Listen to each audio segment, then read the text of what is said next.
Center for the Ethiopian Educational Information and Communication Technology presents Educational Satellite Television Programs.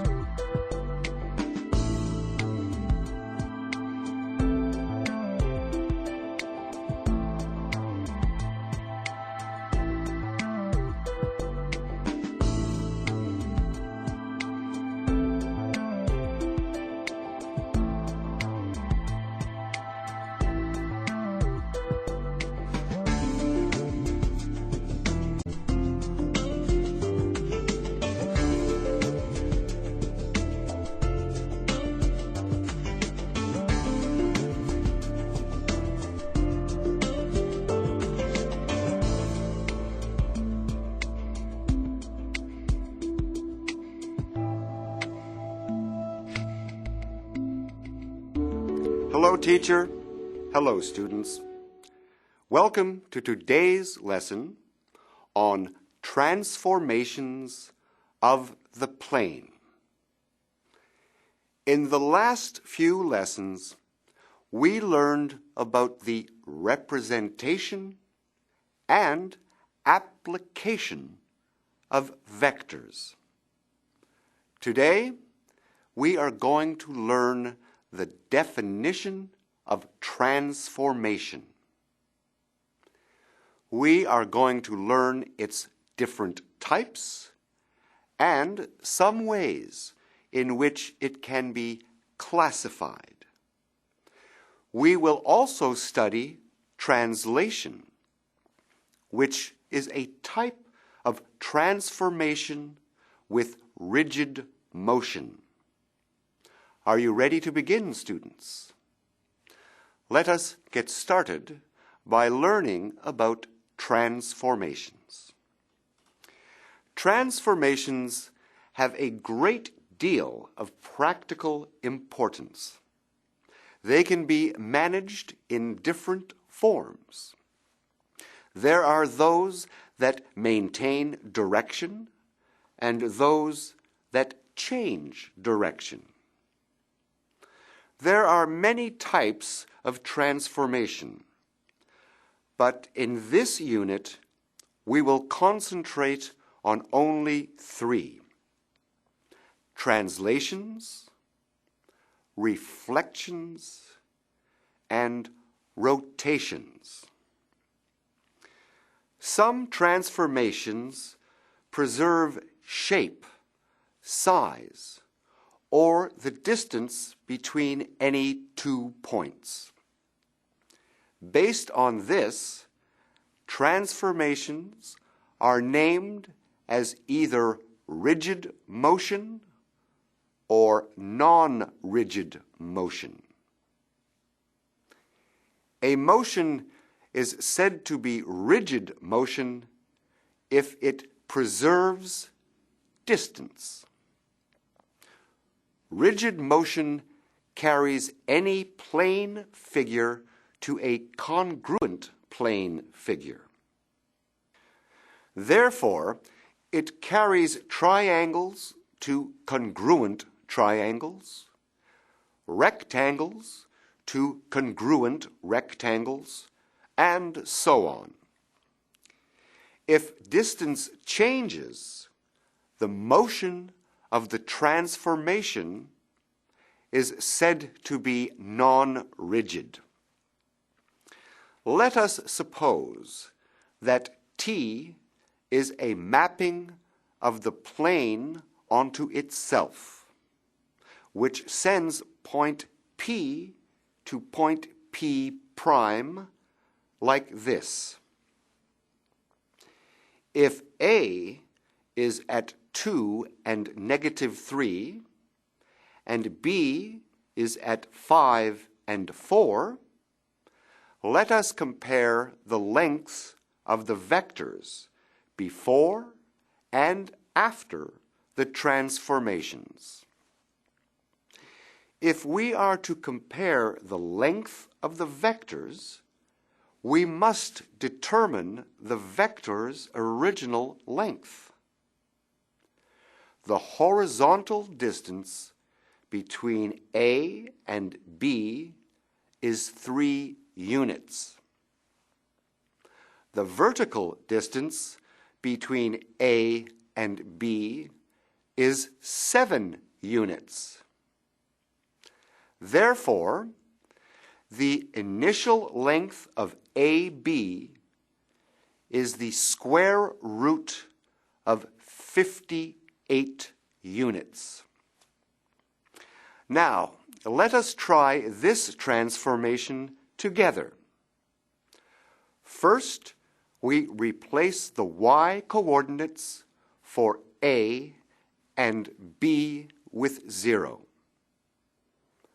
The new coordinates of A and B will therefore be 2, 0 and 5, 0, respectively. The new length of AB is 3 units. Thus, the vectors are not equal, and the transformation must be non-rigid. Try this for yourselves, students. Transform vector AB using these 3 sets of directions and discover whether the transformations are rigid or non-rigid. You may get started now, students. Students, let's get ready. Begin.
Time's up!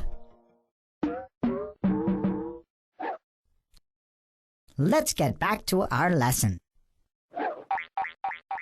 Welcome back, students.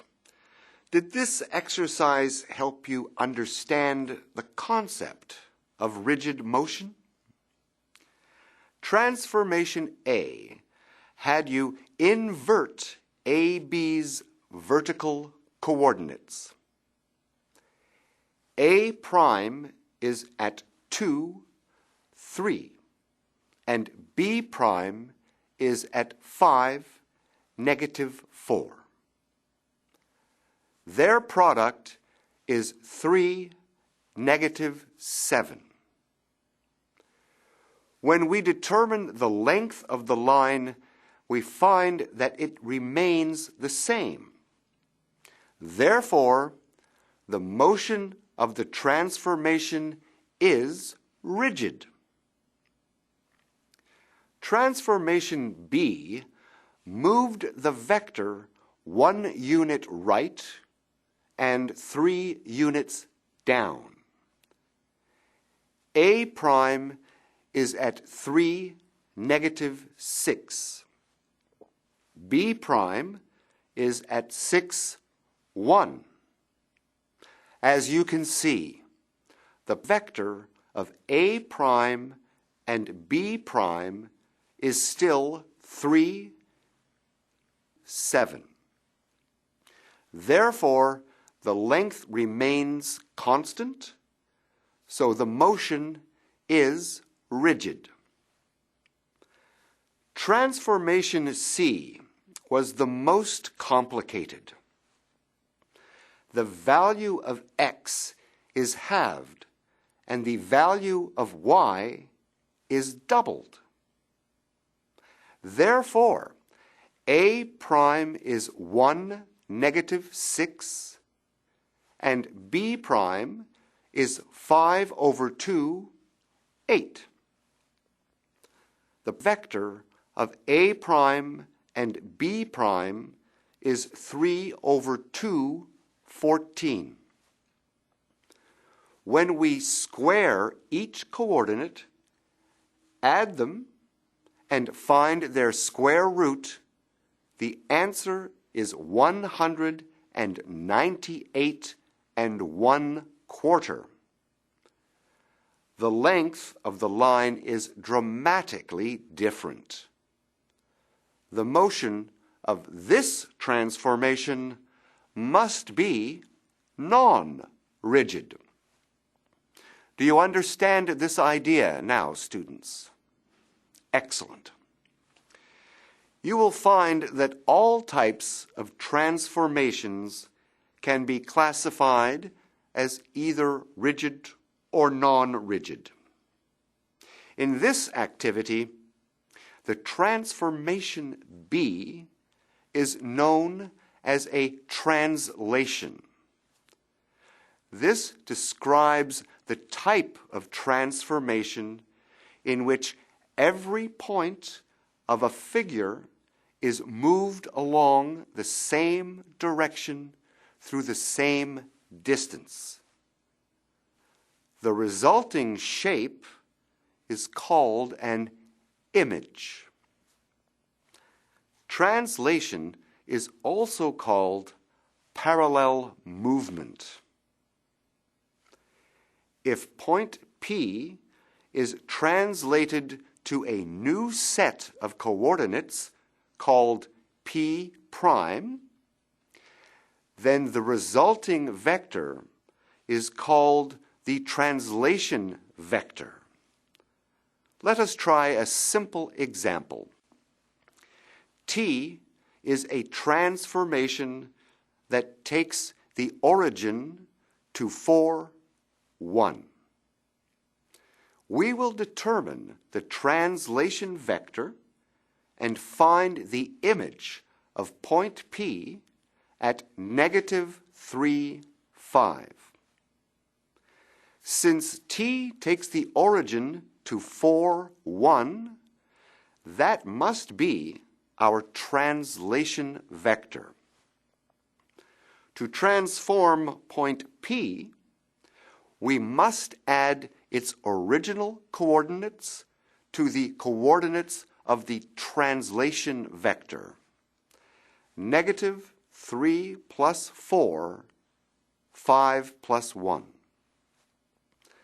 Therefore, the image of point P is at coordinates 1, 6. Let us try another activity, students. Here is a quadrilateral called ABCD. It is transformed by a translation vector of 4, 3. With a partner, find the image of this translation and graph the results. Please get started right away, everyone. Students, let's get ready. Begin.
Time's up.